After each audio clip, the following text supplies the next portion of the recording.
Hi John, welcome to Fintech Talents. Can you tell us a little bit about yourself and the company you work for? Yeah, sure. So, John Salter, Chief Customer Officer at Clearbank. What does that mean? Probably means I've got the best job in the bank. So I look after all the client side of the business, and I run marketing. So I get the opportunity to do some really quite interesting things with the marketing hat, including talking to people like you. So that's really good. Who's Clearbank? Clearbank is an infrastructure bank. So we provide, we're a cloud native bank, built in Azure, world's first ever bank built in Azure, so we're 100% native. We are the poster child of Microsoft, so we get to do a lot of these sorts of things in conjunction with Microsoft because we're quite interesting. And we provide access to the payment systems as if you were a direct member. So we currently got 170 FIs on the platform right now, providing direct access to all the UK clearing systems, safeguarding, and a range of other products and services. Sounds great. And in terms of that fit into financial services, what trends have you been seeing in the industry and maybe through the event as well, or any disruption on the other side? We're seeing some disruption. I think there's lots of stuff going on. I think what we're starting to see changing, I think post-COVID is clearly the world is normalising again. So I think we're seeing a lot more interest in foreign currency. You know, people are going on holiday. It's as dumb as that, but it's true. But generally, people are starting to trade internationally again. So I think we've seen an acceleration in that FX activity, and I think it'll really accelerate next year as things really start to open up. That's really interesting for us.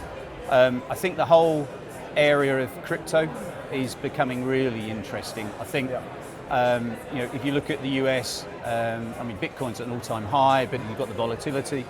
But you're seeing stable coins in the US really starting to get a hold, and you've also got the central bank stuff that's coming out, the Bank of England's reports. But I think there isn't a sterling stable coin yet.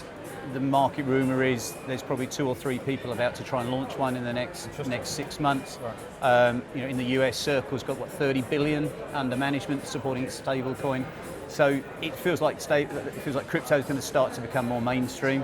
Certainly that's some of the themes we've picked up through here, and I'm sure that'll happen next year. And then the whole area of embedded finance is really interesting. From where we are sitting, it's a subset of embedded finance. We've seen too many EMIs and fintechs go bust in the last 18 months, and a lot of the regulators across UK and Europe have written out what we call the Dear CEO letter. Make sure your clients know where their money is it's safe. And that, I think what you'll see is a theme of safety coming through more strongly over the next 18 months. We've seen acceleration in that off the back of it. And this concept of FSCS protected, financial service scheme protected, or depositor scheme protection, we're pretty sure that's going to accelerate as an important feature for the next generation of fintechs, that it's not just about make payments, but show me my money is safe. So we're seeing that theme come through at your conference as well. And it's been a long time since people have been able to come together at an event, especially on FinTech. We're used to Zoom and so on. What's been the highlights for you here of this event, and are you looking forward to anything the rest of today?